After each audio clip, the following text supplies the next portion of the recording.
good afternoon, and welcome to the panel where we're going to talk to you all things about access to capital, challenges, and opportunities for women owned businesses. Joining me today, first I'll introduce myself. I'm Joanne Hill. I serve as Chief of the Office of Business Development here at the U.S. Department of Commerce Minority Business Development Agency. Joining me today is Ms. Sylvia Ma. Sylvia is the managing partner with Stella Impact Capital, and Cynthia Worthington. And Cynthia is the investor relations representative for How Women Invest. So you're completely in for a treat today. To kick us off, being at the Department of Commerce, we love data, we love stats. So I'd like to really kind of kick us off with talking about the economic imperative of women owned businesses to America, the importance of women owned businesses. So there are nearly 13 million women owned businesses in the United States as of 2019. And from 2014 to 2019, the number of firms owned by women of color increased by 43%, according to American Express's State of Women Owned Businesses report. An estimated 10 million people are employed by women owned companies, and they generate nearly $1.8 trillion. $1.8 trillion, that's with a T, in revenue, according to the U.S. Census Bureau. The annual Business Credit Women Owned Business Study found that women owned businesses had higher earnings growth, 27% increase than male owned firms at 22% in 2022. Surprising, given all of the disruption that was caused by the things that were impacted by the pandemic. Additionally, a year over year comparison showed an increase of an overall revenue by 2% and a decline in operating expenses by 3% last year in 2022, according to the analysis which is released each year on International Women's Day, which was March the 8th that just passed. And last point I'd like to make is that women-owned businesses did very well again in 2022. Their earnings rose by 27%, which is higher than male-owned firms grew over the year prior.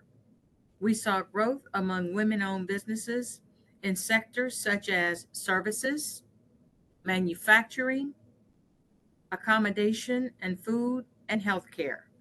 With more and more people buying goods online, service businesses have done well, and women make up a great deal of those. Many of them, including spas and nail salons, are run by women. And as the COVID restrictions continue to ease, people are starting to spend money again, and women-owned businesses are benefiting greatly from pent-up demand. And I think we can all attest to that.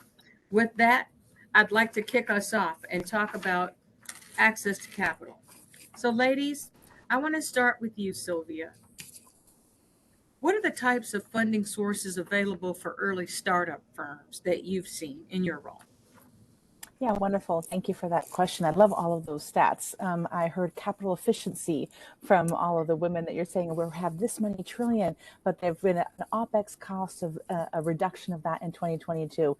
That's what we do really good as female entrepreneurs, and investors see that.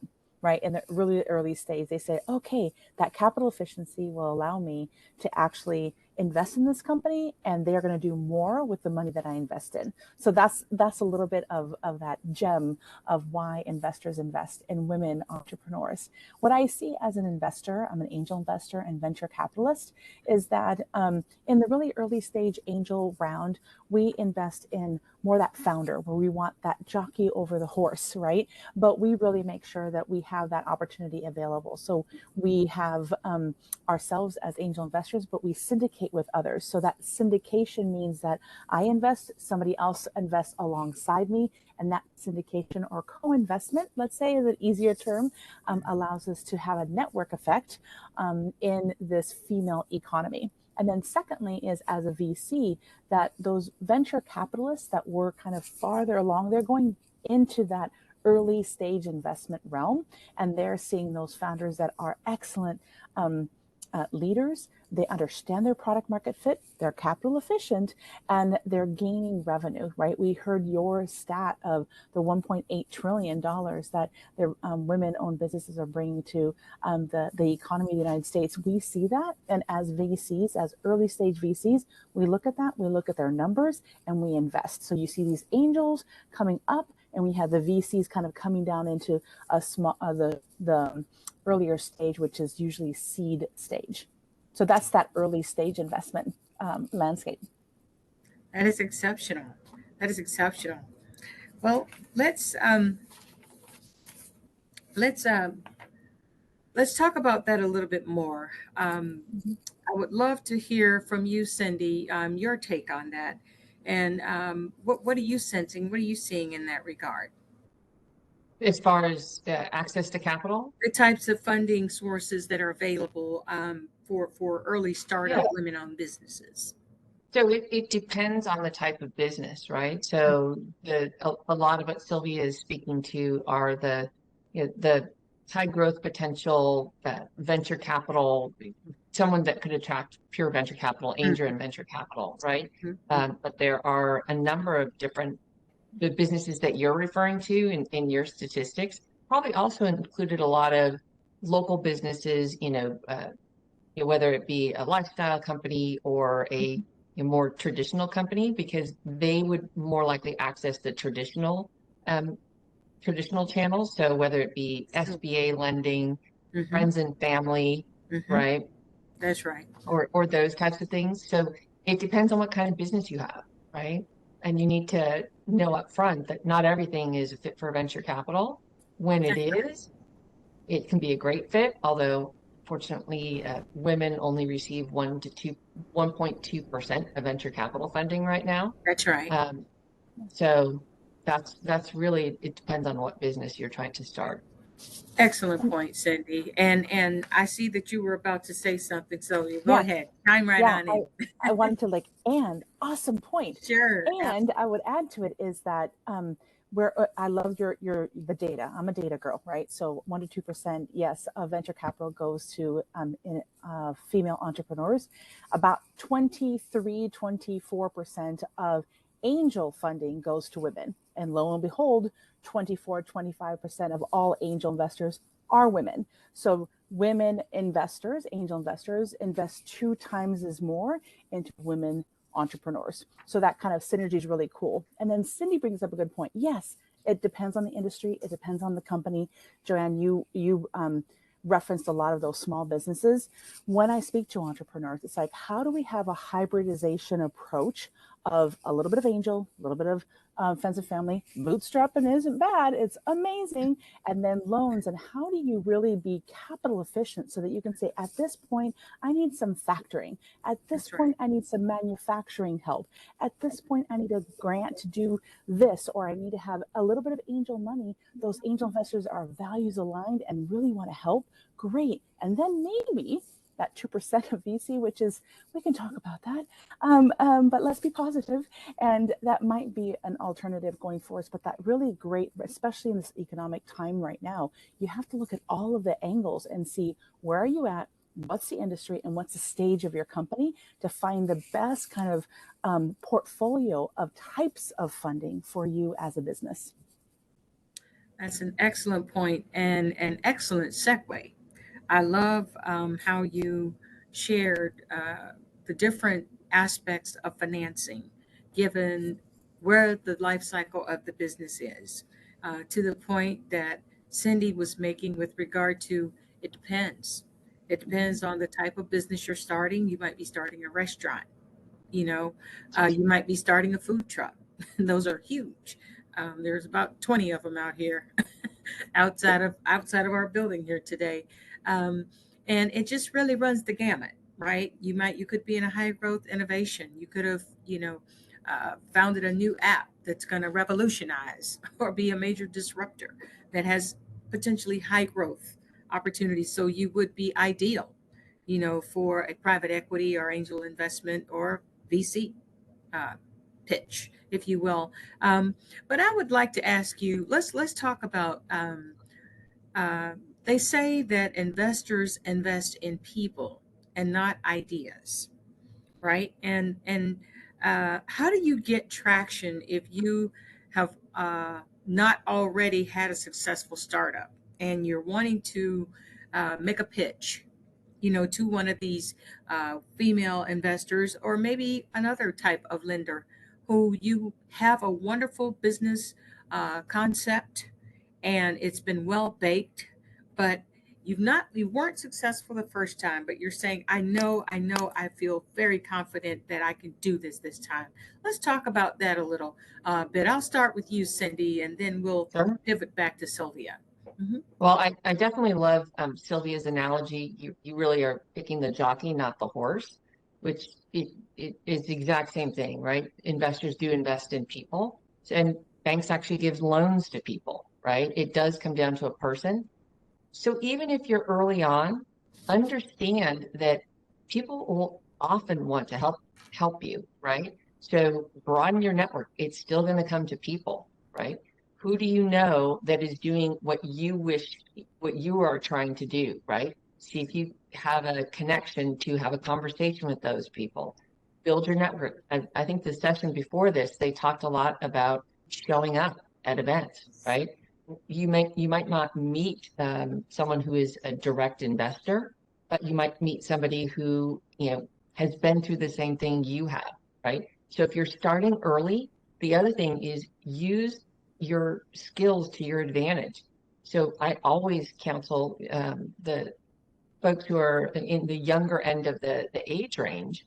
One of the things you have to your advantage is that you can say, I don't know, right? It's a little bit harder when you get older. You feel a little bit less comfortable saying, well, I'm not quite sure how this works. But if you go to somebody and say, listen, I'm starting out, here's what I'd love to do. Tell me how you did it. People love to talk about themselves and give you lots of tips.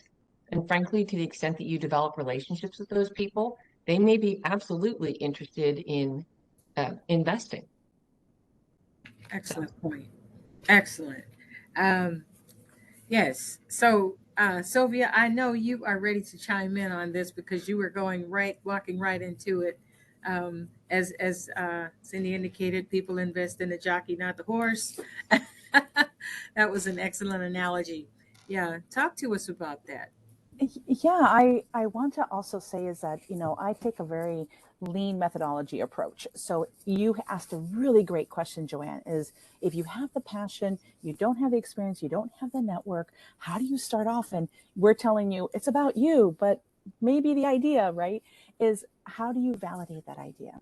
You can go out and it's very cheap. It costs zero to do customer interviews to see how those customers are reacting to an idea that you have very broadly. And then you're like, okay, I'm baking that idea a little bit more wonderful. I'm building it out. Like you said, Joanne, is like, you're building out the rigor of that idea. And then also like, and Cindy says network, and the panel before us was like, okay, that effect of who's around you, bring some advisors in, ask them wonderful questions. Those mentors and advisors might become your investors later. So I'm all about this co-creation piece, right? Is that how do I co-create with my customers, asking tons of questions, ideating, getting some traction around, I do a wireframe for an app? Do I do this? Do I talk to more people if I'm a service-based business?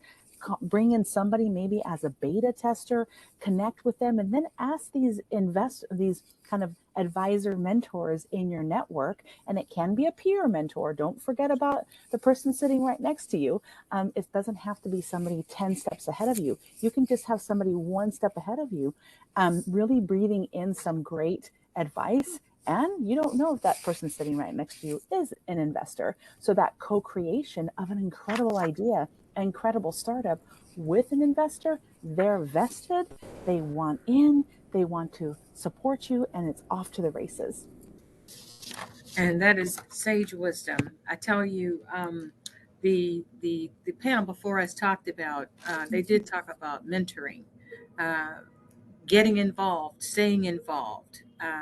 Very, very important. You never know who your next investor will be. A lot of women are looking for opportunities to invest, right? and they may not be an investor themselves, but they might be affiliated with a network of women that are looking for good investment opportunities. You just never know.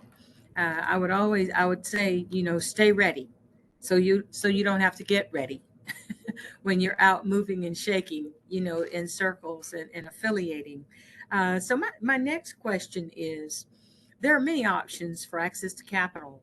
How does one determine which option is best for them? And we kind of touched on that a bit, but I'd love to have your thoughts on some of the crowdsourcing platforms and government funding that's available as another alternative source in accepting funding from other countries who don't have the same view, right?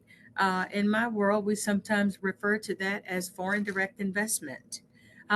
Let's talk about that, and I'll start with you, Sylvia, and then we'll pivot to Cindy. Wonderful. I love talking about this. So, especially as an investor in the deep tech space, government funding and grants is non-dilutive funding that is music to any investor's ears. So SBIR, STTR, SBA funding, go for it all. And there's so many opportunities to get some great resources. I'm part of the SBDC as well, Small Business Development Centers, and there's technology centers across the United States that can really help you get the great forms filled out, all the things that you need to do, and write those SBIR grants and other grants. Don't also forget the I-Corps program. The I-Corps program, if you are a technology company from the NSF, is fantastic. That's that customer discovery, and they walk you through it, and you get a little bit of funding, and then you get part of a national network. So all of those little itty bitty little traction pieces are super important. And then when you go on to that next realm of crowdfunding and equity crowdfunding. And I know those are the best, and then I'll pass it over to Cindy because I will only do what I know really well, and to share value to our audience today is Kickstarter, Indiegogo. All of those are really great for product discovery, getting some customers to buy in, and then those equity crowdfunding platforms, WeFunder, Republic, are really great to get accredited investors and non-accredited investors to invest alongside your idea, your startup. I've been a lead investor in multiple WeFunder campaigns and have been just excited to bring alongside this community round so that those startups can really thrive in that very early stage. So I'll pass it over to Cindy now. Sure, thank you. So you covered a lot of great ground. I'd say, again, it is going to go back to what kind of business are you trying to start, right? If it is a little bit more traditional, there are a lot of funding sources out there. You mentioned, grants and, small business loans that you can get from, the traditional businesses.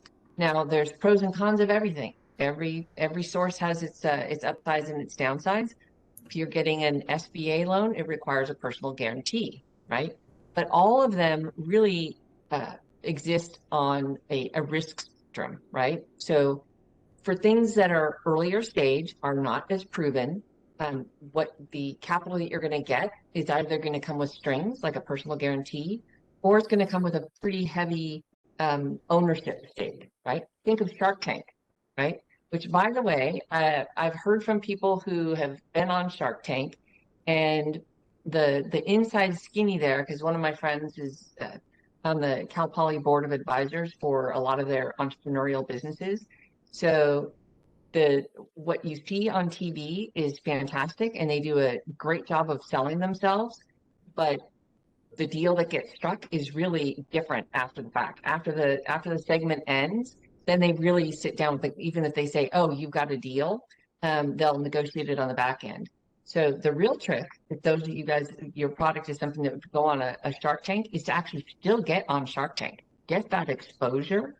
But you don't necessarily, it's not a bad thing necessarily if you walk away without a deal, because the exposure that you get, and if you can put your package together where it could show up on TV and it plays well, a lot of people will be watching that.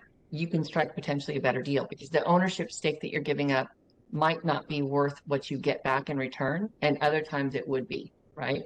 So you even can think of, Bombas, the socks, right? I'm a big Bombas fan. They had started out early, actually had turned out a family member who had done textiles and fabric manufacturing in, a lot of it for them. It's a physical good, right? So that's something that you can finance, right? Anytime you have a capital intensive business, there's more opportunities because it's a hard asset that someone can hold on to. And banks or private lenders might be interested in for the financing piece, but they also had great connections through a family member to one of the best manufacturing people groups in Asia. And that was a great start for them. And they were doing well. They applied, got onto Shark Tank, but by the time the segment actually aired, and nothing actually happens till after it aired, they already had their funding. And the venture capitalist who said, yeah, I'm in, said, you don't really probably want me on this, but you're not just looking for money. Bear in mind, no matter where you get it from, whether it's a loan, an equity investment, crowdsourcing, foreign investment, you're now partners with those people. So you need to understand who's on the other side. Don't just jump just because it's got the money there.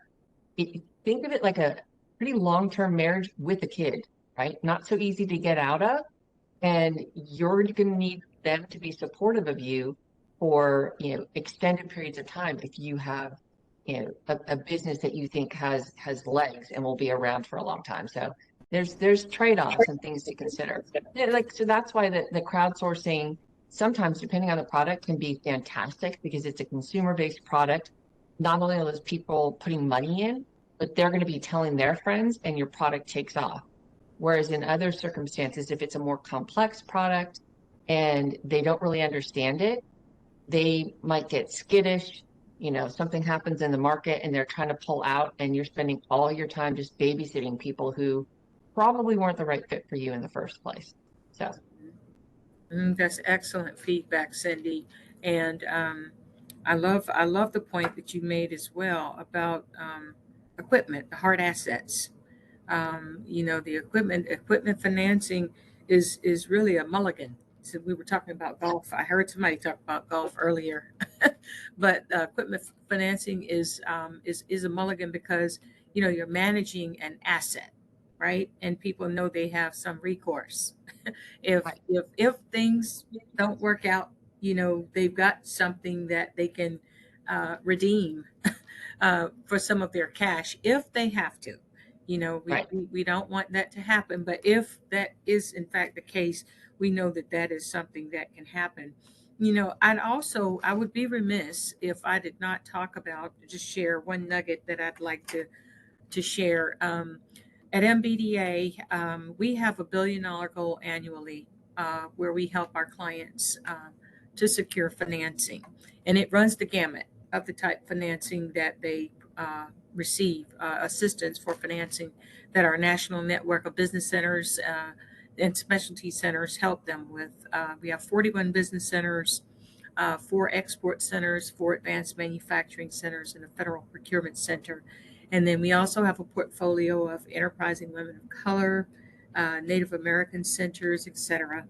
But more exciting for me is a new partnership that MBDA just went into just recently with the U.S. Department of Treasury. And I know Sylvia's smiling; she's probably got a little wind of this, and maybe you as well, Cindy. Yeah. Um, this partnership is with the U.S. Department of Treasury, the State Small Business Credit Initiative, and we just closed the grant competition back on March 10th. It's a $100 million infusion that the U.S. Department of Treasury infused into MBDA to help businesses, right? And we're classifying, those are classified as socially and economically disadvantaged individuals that have businesses. And the title of the program is Capital Readiness Program. So we will be helping companies to become capital ready. All of this wonderful intelligence and information that you're receiving here from Sylvia and Cindy about how and where you need to be applying for a given type of capital at a given point in the life cycle of your business, or for a given need that you have at a given point in your business, like the equipment financing we were just touching on. The capital readiness program will be designed to help companies do just that. And we are expecting to add, we anticipate up to an additional 45-ish new footprints with this capital readiness program. So I couldn't close this out, because anybody from my team watching this would be like, I can't believe you didn't mention it. I don't know who the grant recipients will be, because they're in the process of completing panel reviews and application reviews and all of that.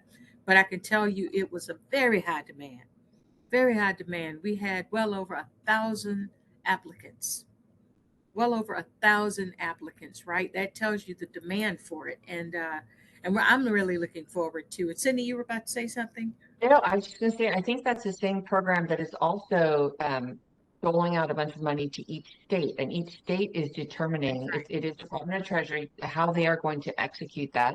There's a portion of it that's going to be fund to fund related, which just means that they will invest some directly in businesses, but also there's a decent chunk of it that is going to go to venture capital firms who will then invest in businesses, because they're going to put their money, leverage it. So I think California is getting like 200 million, right? Arizona is getting like 110 million. So it's a lot of money that's going to be deployed. A lot of money, Cindy. And that's what and I'm gonna, and I know that you definitely went away in Sylvia, but I would just say there's a lot of money floating around, for those of you that are on this call. And the way to know about it is you have to get educated, just being a part of sessions like today. And to say that again, it's the State Small Business Credit Initiative. Falls under the U.S. Department of Treasury's funding, and it came about some years back, around in the first tranche of that. I don't remember the exact number of years, but I know it's been at least 10 to 12 years or so when the first round of SSBCI funding has come about. But now it's been improved upon, and it's even better, if you will. Sylvia? Yeah, no, I always think about the people that are listening now, and they're like, I don't even know where to start. That's great that all this is here. So know that we've talked about like SBDC centers and other centers in your ecosystems. So ecosystems are typically local or in a city. If you're rural, there are rural programs as well. So get connected. You kind of hearing the same thing, is get connected, get networked, connect with people, expand that network of where you are right now, and ask those questions. People want to help.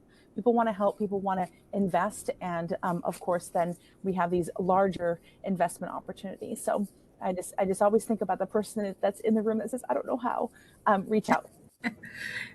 Yes. And so let's talk about this. So once an entrepreneur has obtained funding, right? Let's say they've obtained funding to start or grow their business, being able to manage and use the funding wisely is very important, right?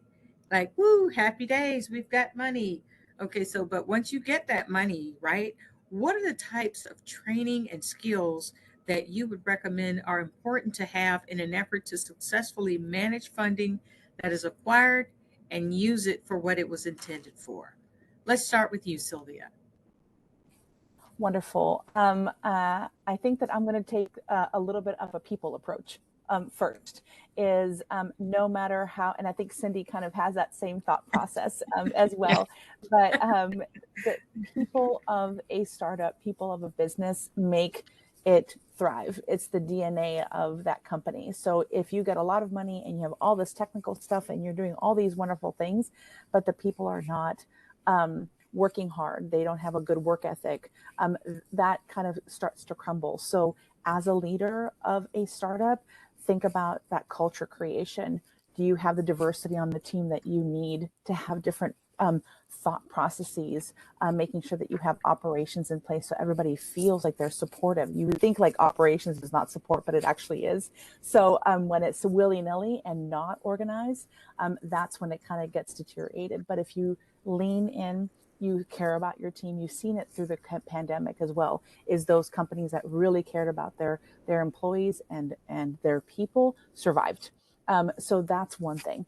And then the other thing about people is that maybe a founder who has raised their round, let's say, I'm looking startups, not small businesses, but let's say startups, and you close your round, don't forget to go back to your advisors, your investors, and touch base with them. Make sure that you do quarterly reporting, make sure you reach out to those mentors, and you seek advice before it fails, right? Because you have some processes in place that I know that you have, and you're going to be successful. Like, that's the first posture. I will be successful. I know how to do this, but I know my strengths, but I know I have some gaps. So if you do know that, say who are the people and how do I build a network to close those gaps so that I can thrive in my company. That's a kind of a people-centric approach that I like to take, and really empower those leaders to be their best selves. Yeah, that makes so much sense. I think it does ultimately it does come down to people. You really do need to know yourself, right? If you are a technical person and you could talk all day about the technology, but you're uncomfortable with finances or selling your ideas or talking to investors, find a partner. The first people that you hire are going to be so critical. They need to balance out your skill set, right? And if you very well might need a coach, because the culture gets set in the first 30 people in the company, right? And Sylvia, mentioned culture, and it can seem kind of trite, like that's once I get everything else done, then I can worry about the culture. But I will tell you, it pays you dividends because there are going to be good times and there are bad times. And I will tell you that the people who end up sticking together and weathering, the good and the bad, are the people who've set the right culture. And the reason they're there is they believe in you, they believe in the company, and this is the place they want to work. I had occasion, working, doing corporate sales for a financial institution for 10 years, and saw a lot of different companies in a lot of different industries. And there was very few of them that really put that at the forefront. But I will tell you that when they wanted to grow, so you hit that inflection point, you're ready to really take off. What you really need then, because you don't want to hire too many people, because that's people that you might have to lay off, right? That's not ideal, right? So you need to be clear. Definitely hire a good finance person, get finance help from the outside. But once you go to take off, your ability to scale and really, take off is going to be based on who you can attract to work for you. And people who are good have options, but they want to work with other good people. So if you've just been filling seats with warm bodies, it's not going to work. And yeah, you can try to re-architect that at the time, but it's so much easier if you start clean from the beginning. So there's a million things a million pieces of advice that you all can get. Just hold tight to your core values, know what you're really trying to accomplish, what you're really bringing to the table, and surround yourself with people who complement your skill sets. Thank you, Cindy. And I think that is an exceptional way for us to really remind folk that get a board of advisors. Okay. Those are not people that you have to pay. You can establish your own board of advisors that would consist of critical point that the ladies mentioned here is you've got to have you a great finance person. You need somebody who understands numbers, who understands, how you need to work those numbers to be successful. There are a lot of nuances. They need to understand balance sheets. They need to understand uh, your profitability statements. They need to understand how your company valuation looks, et cetera, et cetera. Because that's what you're going to need to know as you continue to grow and expand and pitch and seek additional capital into the future. And when you go, whether it's a traditional lending institution or a non-traditional investment vehicle that you'd like to use, that is most critical. And having your board of advisors might consist of you having someone who's from the financial industry sector. You might have a friend who's a banker. You don't want him to be your CFO, but you might want to have him close to bounce things off of him. You need to have an attorney, right? Because there are going to be things that you do where you're going to need to make certain that you've got that box checked. You're going to need to have folk around you that will be real, who would tell you, I just don't think that that's going to fly. Have you done your research on it? They might be somebody who's a research guru, right? A data guru who can help you with the kind of insights that you need to know about a given product or service that you're either thinking about or spinning off to pull into your business model, etc. And I love the point that was made regarding a coach. Coaches are wonderful because they can be very candid with you. Some of them, are used for different aspects of your business, but a coach as a part of your advisory council or advisory committee, however you choose to frame it, is also another great asset. And this can kind of be when you want to do your own uh, customized listening session, or you might want to do your own focus group, put an idea out there or put some things out there that you'd like to share. Oftentimes people love that. Again, they love talking about their area of expertise and sharing, feeling like they can give back. There's a lot of gratification in that that people love. And so I would encourage you, if you don't have one of those, start building one. Doesn't cost you anything. And oftentimes people love giving back to people that want to do well in life. And there are a lot of people, I don't like to call them do-gooders, right? But there are a lot of people out there that like to do good and want to help. So I would say let's take advantage of that. And then I think we're doing okay on the time. I don't know, Sean. Uh, I You wanted to, still have a good 7 minutes. okay. I wanted to find something Cindy said, if you don't mind. I'll just take like 1 minute on there. Inflection point versus milestone versus KPIs, in the sense of, and as an investor, I love inflection points, right? So you asked, how do I utilize the funds in a very effective way? Going towards an inflection point is that you're going to do a couple of milestones to make sure that you have an inflection point of, let's say, a number of customers coming in, or you have an inflection point from being B2C to B2B because you have these partnerships. You're transitioning LOIs, which is letters of intent, to real contracts. That's more of an inflection point than a milestone saying, I need to get 5 contracts or 5 LOIs. So that's a little bit of a definition per se. And KPIs, key performance indicators, are kind of going back to the team. What is the key performance indicators of our team, of the products that we're developing, the operations that we're developing? That's more internal, that has an impact to external. I just wanted to define a couple things. As an academic, I need to do that. And I was think that was really neat because Cindy brought up that, and it's such a great point, going back to that use of funds question. So just wanted to kind of add that.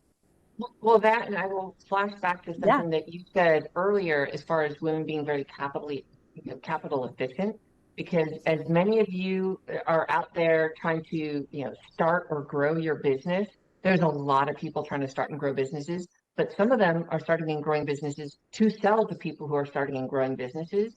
You need to be careful where you're, putting your money. There will be a lot of people who say, oh, they've got a business, I'm going to try to sell them a service or sell them a software.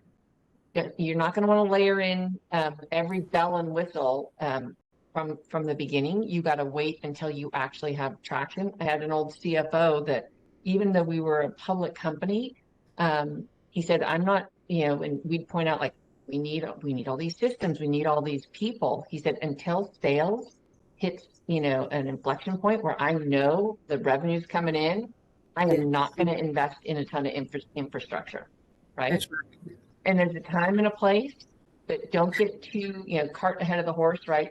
Hiring a chief marketing officer when you don't even have a product or any traction, that would be kind of a waste of money. So it's Agreed. know when to layer things in. Agreed. And that's an excellent point, because and that's where having a plan, having a business plan, following things, having a protocol for where you are at a given point and what you should be doing based on this master plan. It's good to have that plan, to revisit that plan. That's why when you go to lending institutions, they want to know if you have a business plan. Do you have a bit? Let me see it. Let me see if you've thought through this thing. Are you just, to your point, to both of your points, is, let me pull this in and let me pull that in. And, hey, where did this come from? That's not a part of what you had forecasted or projected, right? If you have to tweak and refine it, that's fine. But you can't start, if you get funding, right? Or if you plan to secure funding, you have to have this well thought out, because if you go off course, you'll find yourself at a deficit. And that's just not healthy, because it's hard to dig yourself out of it once you get into it. And if you're tapped out, you don't have credit cards you can use, which is really not good. But understood, if you have things you need for the business here or there that are mandatory. But the bottom line is you want to try to stay on course with the master plan and not start spending, sporadically on stuff. Yeah. And Joan, I think we got so excited about jumping into our topics. I know we were originally going to start with a little bit of a background. It might be helpful if Sylvia and I were to give a little bit of a background, so they know, people on the call would know when it might be appropriate to reach out to us. Absolutely. So yeah, let's start with you, Cindy, and then we'll talk with Sylvia and let her share, and then I'll also share my contact information. Yeah. So my first career was in technology companies, running a lot of strategy and operations and sales operations and projects. Had a second career, as I mentioned earlier, doing commercial sales for a corporate bank to corporate clients. Got to see a lot of different business models, which is why, that was a great experience for me. But now I'm super fortunate that I'm mostly spending my time with the How Women Lead family of organizations. So How Women Lead is and I'm the co-chair for their Silicon Valley Executive Board. It's a nonprofit at the center of a movement to disrupt antiquated, unequal systems and propel women to greater leadership roles, right? So that's a huge passion of our CEO. She's been at this she's a social justice warrior, and she doesn't just want to do it, one by one. She's trying to absolutely blow the lid off. She's even meeting with the National Women's Business Council. She's working on an advisory board for them to have sort of a hackathon and come up with ideas of what programs could we put together, right, to really kickstart women's businesses, but especially in venture, because early stage venture can be very difficult to kind of get to the next level. So they're ideating with the government to figure out what might be helpful. So I'm also advising on the other part of the family, which is the How Women Invest side, which is a for-profit venture capital fund, where we only invest in female-founded businesses, right? We're in our second fund right now. Almost all of our LPs, and Sylvia mentioned this before, women love to invest in other women. They love to hire women, right? So it's a virtuous circle. We want to make sure that women are getting access to invest for the first time, right? They weren't invited to the table historically. So we're creating a platform that not only helps invest in women, but helps women invest. So if anyone is interested in any of those things, I'd be happy to follow up. Exceptional. Thank you, Cindy. That's wonderful. And I'm sure you're going to have some takers. Yes, for sure. Sylvia? For sure. So I love the theme of multiple careers. So I'm a recovering scientist. So my PhD is in biochemistry, molecular biology of sea urchin fertilization proteins. There you go. So, taught engineering for about 15 years at UCSD, and really went into that commercialization side of early stage technologies, from faculty, postdocs, undergrads. And then I said, you know what, I don't know enough about the business side of it. Let me go get my MBA. That was back in 2010. Obviously didn't get a job after that. Realized that I was usually the only woman in the room as a scientist, as an engineer, only woman in the room. And then when I thought about creating some startups with a couple of my friends, as I was going to get my MBA, we didn't see a lot of women, necessarily funding us. And in pitch competitions, we were the only ones, the 4 or 5 of us. So I said, there has to be a better way. And so in 2010, my father passed away, and became an angel investor overnight. So I said, how do I learn how to be an investor? I know I've been on one side of the venture table and pitching and trying to figure this out. How do I get on the other side? So I started taking all the classes I could, 37 Angels, Golden Seeds, Angel Capital Association. I joined Rising Tide Fund that became Portfolio, then on the investment committee of Next Wave Impact Fund. And throughout all that, we created Stella, which is an accelerator for female entrepreneurs to launch and grow their businesses. It's become a constellation, so constellation. And we support entrepreneurs at every stage of their lives and their journeys. And we have an incubator, and we also have Stella Angels, which is an angel group that is about 75 female angel investors that invest through SPVs and their own investments. And what we also saw in the last kind of 5 years, we saw that the deep technology space at the intersection of women founders and deep tech is just not being invested in a lot. So that's why we created the fund Stella Impact Capital, to be able to invest in that deep tech female founder that is saying, well, it's too deep tech for me. I want easy tech. I want to invest in that. And we only invest in female-led businesses. I have a portfolio myself of 130 companies that I've invested in the last 12 years. They are only women or BIPOC founders, period. It is a better business decision in my humble opinion. And then we have this network that works together tirelessly, no matter what we're all doing. Cindy, in your realm or other realms, we network, we syndicate, we co-invest together, and that's what lights me up. So you can find Stella anywhere, and Stella.co, and connect with us. We have about 600 entrepreneurs on our platform that you can get all free education, and then we kind of connect them to every place. SBA, SBDC, we're like the Switzerland to have them have as many opportunities as possible. Thank you, Sylvia. And again, And it's you. exceptional. Ladies and gentlemen, you have received a wealth of access to capital intelligence here for the last 45 minutes.